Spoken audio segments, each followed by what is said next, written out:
Matthew chapter 9. Jesus stepped into a boat, crossed over, and came to his own town.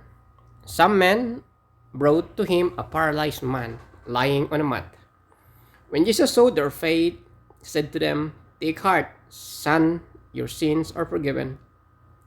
At this, some of the teachers of the law said to themselves, "This fellow is blaspheming."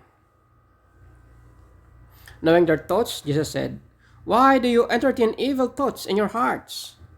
Which is easier to say, 'Your sins are forgiven,' or to say, 'Get up and walk'? But I want you to know that the Son of Man has authority on earth to forgive sins." So he said to the paralyzed man, "Get up, take your mat, and go home." Then the man got up and went home. When the crowd saw this, they were filled with awe, and they praised God, who had given such authority to man.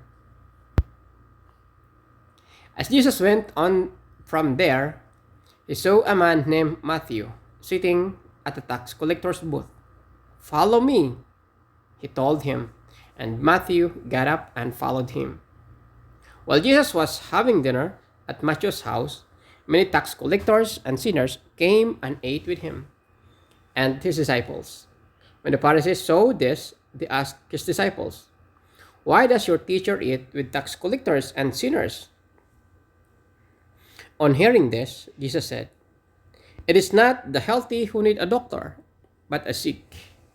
But go and learn what this means. I desire mercy, not sacrifice. For I have not come to call the righteous, but sinners." Then John's disciples came and asked him, "How is it that we and the Pharisees fast often, but your disciples do not fast?" Jesus answered, "How can the guest of the bridegroom mourn while he is with them? The time will come when the bridegroom will be taken from them, then they will fast. No one sews a patch of unshrunk cloth on an old garment, for the patch will pull away from the garment, making the tear worse.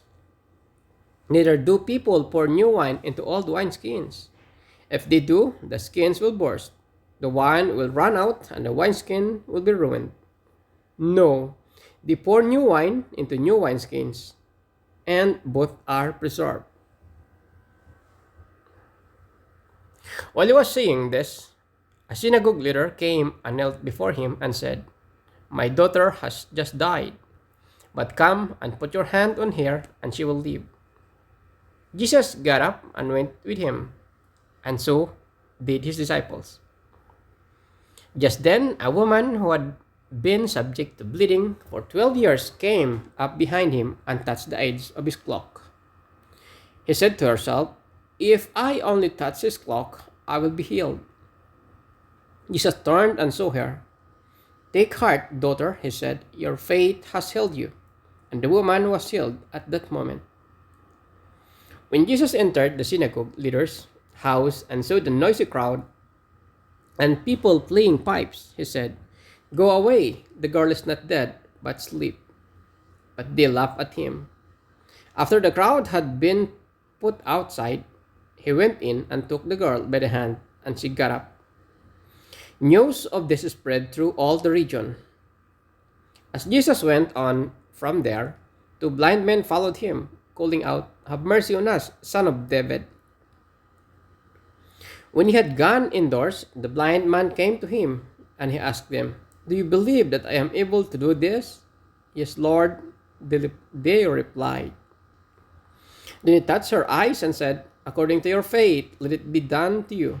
And their sight was restored. Jesus warned them sternly, "See that no one knows about this." But they went out and spread the news about him and over the region. While they were going out, a man who was demon possessed and could not talk was brought to Jesus. And when the demon was driven out, the man who had been mute spoke. The crowd was amazed and said, "Nothing like this has ever been seen in Israel." But the Pharisees said, "It is by the prince of demons that he drives out demons." Jesus went through the towns and villages, teaching in their synagogues, proclaiming the good news of the kingdom and healing every disease and sickness. When he saw the crowds, he had compassion on them because they were harassed and helpless, like sheep without shepherd. Then he said to his disciples, "The harvest is plentiful, but the workers are few. Ask the Lord of the harvest. Therefore, I sent out workers into his harvest field.